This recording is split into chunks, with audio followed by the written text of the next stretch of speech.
The morning sun pierced through the tall glass windows of Raventech's office, casting long shadows across the polished marble floor. David Miller walked in with a steady breath, his suit pressed, his tie perfect, yet his chest burned with unease. He remembered last night's call when a colleague whispered, "You've been set up, David." His mind refused to accept it, but the echoes of betrayal clawed at him. At 36 he had built this career brick by brick, sweat by sweat, and now the walls were collapsing. Jennifer Clark, his trusted manager, smiled too brightly from across the hallway, and David felt the cold sting of suspicion. He said, "Something's wrong, I can feel it." His friend Mark Evans, who often stood as his reluctant ally, placed a hand on his shoulder, muttering, "Not everyone here wants you standing tall." David's pulse quickened as he reached his office door, only to see a confidential envelope already waiting on his desk. His heart sank as he realized, in this very moment, his life was no longer his own. David sat heavily in his chair, the envelope resting before him like a weapon aimed at his chest. He remembered the years he sacrificed, the nights he slept on that very desk, and how every promotion was clawed from struggle. "This isn't real," he whispered, yet his voice cracked with fear. He tore the seal, pulling out documents that painted him as a fraud. Shock gave way to rage. Jennifer's smile earlier now felt poisonous, her hand behind every word written here. Mark entered the room, his face clouded with unease, asking, "What's inside?" David shoved the papers toward him, anger boiling. Mark muttered, "They're framing you, David. This is a trap." David clenched his fist so tightly his nails dug into his palm. He felt the walls around him shrinking, the betrayal suffocating. The office that once felt like a home now seemed like a cage. He whispered, "If they think they can bury me, they're wrong." The clock ticked louder than usual, each second like a hammer to David's chest. His thoughts swirled with memories of Jennifer praising him in front of the boardroom, her voice honeyed with false admiration. "You've always been my strongest player," she once said, yet now her betrayal cut deeper than any blade. Mark paced the room saying, "We can fight this, but we need proof." David felt the sting of humiliation, knowing others in the company would already whisper, their loyalty shifting toward Jennifer. He stood up abruptly, his chair scraping against the floor like a warning shot. He said, "I won't be their victim. If they want war, they'll get one." Mark stopped pacing, his eyes filled with fear, but also a spark of belief. The seed of revenge had been planted, and David felt it take root. The betrayal wasn't the end. It was the beginning of his reckoning. Jennifer stood in the boardroom, her voice polished and commanding as she spoke of integrity and leadership. The executives nodded, their eyes fixed on her, unaware of the venom hidden behind her words. David watched from outside the glass wall, his fists pressed against the cold surface. He whispered to himself, "You're lying, Jennifer." The ache in his chest was a mix of betrayal and fury. Her tailored suit and radiant poise masked her corruption. The board applauded, each clap echoing like nails against David's pride. Mark appeared at his side whispering, "She's already weaving her net." David's jaw tightened as he responded, "Then I'll tear it apart." Night fell over the city, neon lights flickering against the office windows as David remained at his desk. The world outside kept moving, but his thoughts were chained to betrayal. He replayed Jennifer's smile, Mark's worried words, and the damning papers that accused him. Rage simmered like molten steel. He whispered, "You thought you could end me, but you've awakened something worse." He opened his laptop, typing furiously, gathering every trace of evidence, every email, every transaction. His reflection in the dark screen showed not defeat, but rebirth. This was no longer about survival, it was about vengeance.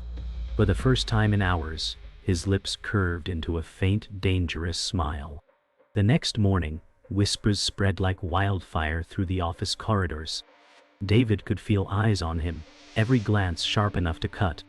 His colleagues avoided his gaze, some exchanging smirks, others pretending to be busy. Jennifer's carefully planted rumors were working, her poison dripping into every corner. David muttered under his breath, "They think I'm already finished. Mark tried to walk beside him, his nervous energy betraying his fear, whispering, "They're turning against you." David forced a steady breath, though rage simmered under his calm expression. The office that once echoed with respect now felt like hostile ground. His own footsteps sounded heavier, each step reminding him that trust had been stolen. He felt the suffocating weight of betrayal, yet deep within his chest, a new fire was beginning to burn, stronger than fear. At lunch, David sat alone in the cafeteria, the sound of chatter filling the space, yet every word seemed aimed at him. A group of employees laughed near the window, their glances sharp, their voices deliberately louder. Jennifer entered gracefully, her confidence radiating, and their laughter hushed as if in reverence. David's chest tightened as he realized she had already rewritten the narrative. He was the villain, she the savior. Mark placed a tray on the table and whispered, "They're all buying her lies." David clenched his fork so tightly his knuckles whitened. "Then I'll make them choke on the truth," he muttered. His reflection in the cafeteria's glass window showed exhaustion, but also defiance. The cafeteria no longer felt like a place to eat. It was a stage, and he was being judged. Later that day, David entered a meeting room, where silence fell instantly. His colleagues shifted in their seats, eyes filled with judgment. Jennifer sat at the head of the table, her posture commanding, lips curled into a faint smile. David placed his folder on the table and said, "I've given my blood to this company, and I won't be framed without a fight." Jennifer's voice sliced through the air. "Accusations have consequences, David. You should choose your next words carefully." The others glanced nervously at one another, unwilling to pick a side. David's chest burned as he scanned their faces, people he once called allies, now cowards hiding behind fear. His words came sharp, "The truth will find its way out, and when it does, I'll be standing while you crumble." The silence after his declaration felt heavier than any applause. That evening, David drove home through pouring rain, the city lights blurred by the storm. His thoughts churned with rage and sorrow, each drop hammering against his windshield like a reminder of betrayal. He whispered, "You tried to break me, Jennifer, but I'm not done." His hands gripped the steering wheel tightly, veins straining under his skin. The empty road mirrored his loneliness, yet in that silence, his resolve hardened. He thought of the nights spent building his career, the sacrifices, and how easily they wanted to erase him. He muttered, "I'll rewrite this story in blood and truth." The wipers dragged across the glass, clearing away the storm only for it to return again. The storm outside was chaos, but the storm inside him was worse, fierce, unrelenting, unstoppable. When David arrived home, he collapsed into his chair, the glow of his desk lamp casting long shadows across the room. The documents from the envelope lay open beside him, accusing him with every word.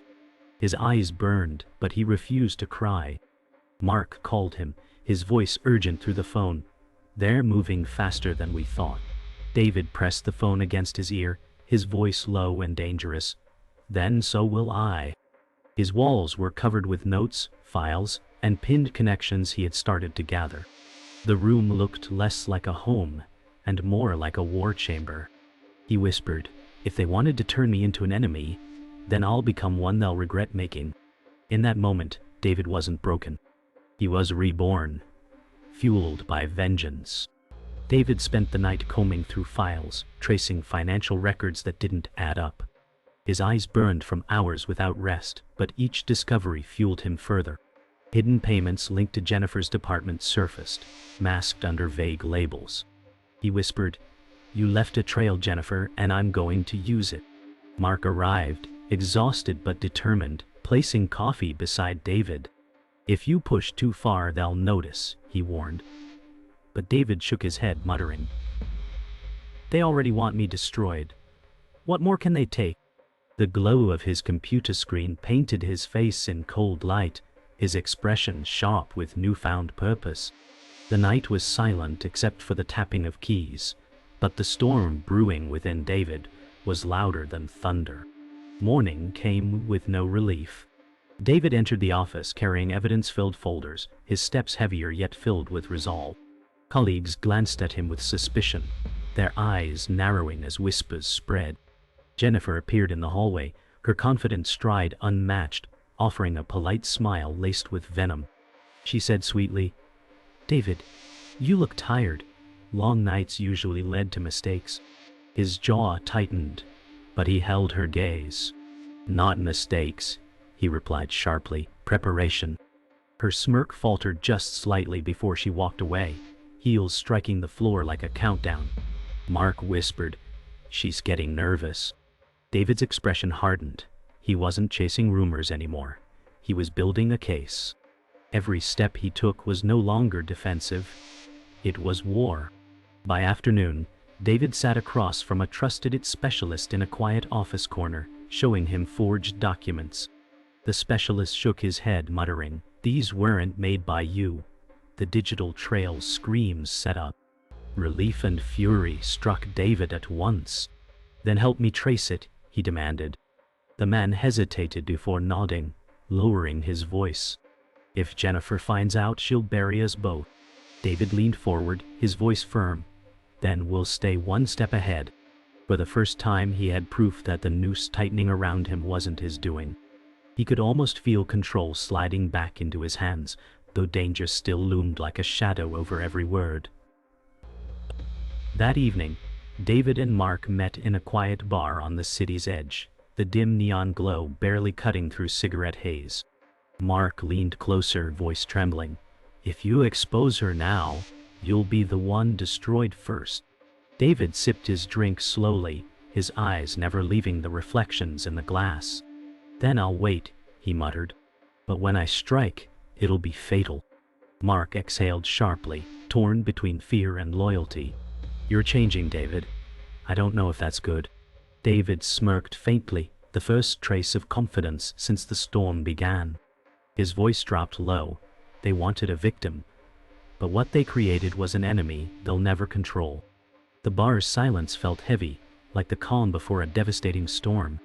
Later that night, David returned home and pinned fresh evidence on his wall, each paper like a weapon sharpening his resolve. The wall had grown into a battlefield map. Names, dates, transactions, all pointing back to Jennifer. He stood before it, fists clenched, whispering, "You built your empire on lies, and I'll bring it down." His reflection in the darkened window revealed a man no longer broken, but forged by fire. The storm inside him had hardened into clarity. His once humble drive for survival had transformed into something sharper, vengeance woven with precision. In that moment, David knew he was no longer playing defense. He was hunting. Night wrapped the city in cold neon, when David found the quiet cafe on the riverfront. He walked in with shoulders squared, but fatigue clung to him like smoke. At a corner table sat Evelyn Hart, a legend who once exposed corporate rot. She looked up, unreadable, and said, "You're bleeding pride, not truth." David swallowed hard and answered, "They framed me, and I will make them pay." Evelyn slid a notebook across the table and replied, "Vengeance is a blade with two edges." Mark arrived late, breathless, and whispered, "We can trust her." Evelyn studied David as if weighing a verdict. She said, "Show me your evidence, not your anger." He laid out transactions, forged signatures, and access logs. Her eyes cooled, then warmed. She said, "You have a spine and a start, but not a plan." David exhaled and murmured, "Then teach me to fight clean and strike hard." Evelyn nodded once, like a judge calling order. Evelyn led them to a co-working loft that hummed with old servers and patient fans. She unlocked a steel cabinet and said, "Tools matter, but choices matter more." David scanned whiteboards webbed with cases she once cracked. He said, "You walked this path and lived." She answered, "I survived because I kept a line I would not cross." Mark pointed at a data flow and muttered, "This mirrors Jennifer's funnel." Evelyn circled a date with chalk and said, "Here is your choke point." David felt the map steady his pulse. He said, "If we expose her funnel at the board meeting, she falls." Evelyn shook her head. "Not yet. You need corroboration outside her chain." Mark frowned. "HR will stall." Evelyn replied, "Then we see truth where stalling is impossible." David met her gaze and said, "Guide me, and I will hold the line." Morning sharpened the skyline as Evelyn outlined the play in crisp steps. She said, "First, chain of custody for your files or they die in doubt." David nodded, writing fast. She continued, "Second, a neutral auditor to mirror findings." Mark asked, "Who would risk it?" Evelyn answered, "Someone Jennifer cannot threaten. Someone outside her reach." David felt a spark as a name surfaced from an old vendor list. He said, "A retired controller owes me a favor." Evelyn smiled faintly. "Use favors sparingly, and debt cleanly." She tapped a final box. "Third, bait the enforcer into a documented error." David whispered, "He shadows her like a blade." Evelyn replied, "Then give the blade a mirror." Mark glanced at David and said, "This is surgical." David breathed. "Surgery saves the patient and scars the disease." By noon, a rumor storm rattled the floors as Jennifer pushed a new smear. David's phone lit with messages that dripped acid. He said, "If I leak the forged trail now, she burns." Evelyn's hand hovered over his screen and she said, "You win the hour and lose the war." Mark paced and muttered, "They are drowning us with noise." Evelyn drew a line on the board and said, "Signal beats noise when the frame is set." David stared at the line like a tightrope above fire. He breathed, "I can wait if waiting crushes her certainty." Evelyn nodded. "Patience is the trap that looks like silence." Mark stopped pacing, steadier now. He said, "So we prepare the auditor and secure the logs." David pocketed his phone and said, "I will not flinch." The storm outside thinned, and inside resolve thickened. Twilight bled into the loft as Evelyn placed a small recorder on the table. She said, "Consent laws favor you here. Use this only when you must." David nodded, the weight of choice heavy but clean. He said, "I will take truth over spectacle." Mark exhaled and added, "We set the meeting with the auditor for tomorrow." Evelyn faced David and said, "When the pressure peaks, speak simply and let evidence breathe." He answered, "No grandstanding, only facts." She stepped closer and said, "When victory tempts cruelty, walk past it." David felt the words settle like armor. He said, "I will end this without becoming it." The city lights flickered alive, and with them a path that did not eat his soul. Evelyn closed the notebook and finally smiled. The boardroom was hushed as David entered, with his folder clutched tight. He could feel the weight of every stare pressing into him. Jennifer stood at the head of the table, her polished smile masking the venom beneath. She said, "David, I hope you've come prepared." He laid the folder down and replied, "Prepared to show what's been hidden." The executive shifted uneasily as he slid documents across the table, highlighting irregular payments tied to Jennifer's department. She laughed softly, her tone dripping with mockery. "Anyone could forge these, David." His jaw clenched as he said, "Then let's see what the independent auditor found." For the first time, her confidence wavered. Silence hung sharp in the air, and David felt a pulse of victory beneath his fear. The auditor, a retired controller with a steady presence, entered quietly, his gray hair catching the light. He nodded at David before laying down his report. "The trail is clear," he said. "These transactions were funneled from Jennifer's division." Gasps rippled across the room. Jennifer's lips tightened, though her voice stayed smooth. "This is slander," she hissed. David replied sharply, "This is evidence." He watched her facade strain under the weight of exposure. Mark sat in the back, fists pressed to his knees, as he whispered to himself, "It's working." For the first time since the nightmare began, David felt power shifting into his hands. He met Jennifer's glare and said, "The truth always leaves a mark." Jennifer snapped, her voice sharp as glass. "You think one report destroys me? You're a fool, David." She slammed her hand against the table, startling some executives. "On?" David held steady, answering, "No, Jennifer, your own actions destroy you." Evelyn's words echoed in his mind. Speak simply. Let evidence breathe. He leaned forward and said, "We traced your access log. Every falsified entry leads back to your credentials." A murmur swept the room as screens displayed the audit trail. Jennifer's calm cracked, her eyes darting like cornered prey. One executive muttered, "She signed off on all of it." David felt the tide rise behind him. He whispered under his breath, "This is the moment." Jennifer's loyal enforcer, Thomas Gray, stepped forward from the side of the room. His tall frame and cold stare silenced the tension. "Enough," he barked. "This meeting ends here." David locked eyes with him. Unflinching, he said, "You've protected her lies long enough, Thomas." Mark rose from his seat, nervous but firm, whispering, "We have proof against him too." David opened another file, displaying coercion emails linking Thomas to cover-ups. Gasps filled the air again. Thomas shifted, his confidence faltering as executives whispered louder. David said clearly, "You chose loyalty to corruption, now you share its downfall." The room's energy tilted entirely, and Jennifer's empire began to fracture. Jennifer's mask shattered as her voice cracked. "You think they'll side with you? You've always been nothing but noise." David met her trembling stare and said, "Then this noise will end your reign." The auditor confirmed the findings again, his calm voice cutting through chaos. Executives turned one by one, shifting their allegiance silently. Mark whispered, "They believe you now." David felt his chest loosen, the first breath of vindication in weeks. He spoke softly, almost to himself, "The trap is closing." Jennifer slumped back into her chair, eyes darting in desperation, her empire crumbling in real time. The war wasn't over, but the battlefield had shifted. David no longer stood as prey. He stood as the storm. Dawn bled into gray as David parked beneath the company tower, the air cold and still.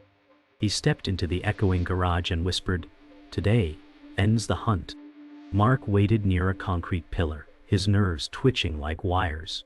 He said, "Thomas took the bait, he wants a private talk." David steadied his breath and answered, "Let him think I'm desperate." Evelyn's plan pulsed in his pocket with the recorder's weight. She had said, "Offer him a way out, and he will show you his leash." Footsteps scraped the floor, and Thomas emerged from the gloom. He said, "You will withdraw your claims, or you will vanish here." David held his ground and replied, "You covered her crimes, and the floor is tired of blood." Silence cracked when a door slammed above, and the trap tightened like winter steel. Thomas closed the distance and hissed, "You will sign a retraction, and we forget you." David studied his face and said, "You mean Jennifer forgets me?" Thomas smirked, but his eyes flickered with fear. Mark shifted, phone ready, heart beating loud as a drum. David lowered his voice and said, "Tell me how the funds moved, and I bury my mistake." Thomas sneered. "Her pipeline was flawless until you snooped." He leaned closer and added, "I scrubbed logs and squeezed witnesses." David answered, "And you threatened them by mail and late visits." The words hung like knives, as the recorder drank them all. A distant alarm barked, and Thomas realized the walls were talking. He stepped back and muttered, "You will regret this morning." David replied, "Only if the sun refuses to rise." By noon, an emergency session pulled the executives into a glass chamber. Jennifer stood poised, but the shine on her smile was brittle. She said, "This circus ends now." David placed a small speaker on the table and answered, "Then listen." Thomas's voice filled the room, admitting to scrubbed logs and coercion. A hush broke into fractured whispers, and the auditor joined by video with quiet certainty. He said, "The chain holds, and the anomalies mapped to one source." Jennifer barked, "Manufactured," but the timestamps stacked like bricks. Mark said, "Security has the raw backups." David kept his voice even and added, "You taught us to love metrics, so we brought every number." The chamber's glass reflected a company, seeing itself for the first time. Pride cracked, but truth breathed. Jennifer retreated down the corridor, heels firing sparks across marble. David followed at a measured pace, not hunting, just arriving. She slipped into her office and stabbed at the keyboard, her breath jagged. He said, "Deleting will only make the void brighter." She spun and snapped. "You were always small, David, and small men cling to rules." He stepped closer and answered, "Rules kept me human when your victories asked for bone." Security arrived, and Thomas lurched in, eyes wild and cornered. Evelyn's voice came through on speaker, steady as granite. She said, "Stand down and let the record breathe." Jennifer sagged for a heartbeat, then lunged for the power cord, but the system lock engaged with a chime. The room fell still, and the storm chose a new sky. Evening lowered its velvet over the building as the board convened again. The chair spoke in careful steps, and sentences became verdicts. Thomas was placed on leave pending action, and silence swallowed his stare. Jennifer's title slid off the agenda like a ring removed in winter. Whoa. David felt victory rise, but it was not sweet, only clean. He said softly, "Let the numbers stand, and let the wounded heal." Mark touched his shoulder and whispered, "You held the line." Evelyn's message arrived a breath later. She wrote, "Endings are choices. Choose one that lets you sleep." David looked at the city beyond the glass and answered, "I will build, not burn." The night finally exhaled, and the building remembered how to breathe. The office was quieter than David had ever known it, the chaos of the storm replaced by an uneasy calm. He stood by the window, watching the skyline gleam under the first light of dawn. Mark entered slowly, his shoulders finally eased of tension. He said, "It's over, David. They can't touch you anymore." David shook his head and whispered, "No, it's not over. It's only changed." The silence of the room carried the truth. Victory didn't erase scars. Jennifer's absence left a void, but the whispers of her betrayal would linger in these halls. He breathed deeply, steady and strong, ready to rebuild what was taken. Later that morning, Evelyn met David in the quiet cafe where it all began. She stirred her tea slowly and said, "You walked the line I hoped you would." David replied softly, "I almost crossed it, Evelyn. Rage nearly owned me." She lifted her gaze, steady as ever, and answered, "That's why I pushed you toward truth instead of spectacle." Mark joined them, his laughter lighter now, as if a shadow had lifted. Evelyn leaned closer and whispered, "Do not mistake this ending for peace. Power waits for silence to grow again." David nodded, understanding her warning. He said, "Then I'll be ready when it does." That evening, David returned home and stood before the wall once covered with evidence. The papers were torn down now, the pins and threads lying in a heap on the desk. He stared at the bare wall, whispering, "It's finished." Mark called from the other room. "Feels strange, doesn't it? Like silence after thunder." David smiled faintly and replied, "Strange but necessary." The emptiness before him felt like possibility, not loss. He finally turned off the lamp that had burned through so many sleepless nights. His war chamber had become a home again, and his heart no longer carried only rage but a fragile seed of peace. Days later, David walked through the company lobby, heads turning but no whispers this time. Some colleagues nodded quietly, others avoided his eyes. Respect and fear mixed in their glances. Undunigil. Jennifer's empire had fallen, but her shadow lingered. Mark whispered at his side, "They see you differently now." David nodded, voice low, "I'm not who I was either." He carried himself with quiet authority, not the hunted man they once mocked, but someone remade in fire.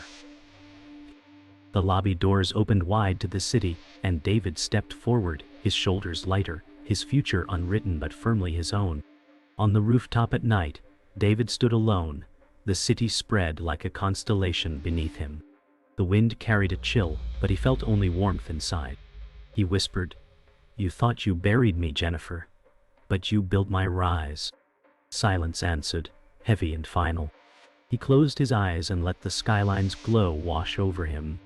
The war was done, but its lessons would never fade. He smiled faintly, not in triumph but in survival.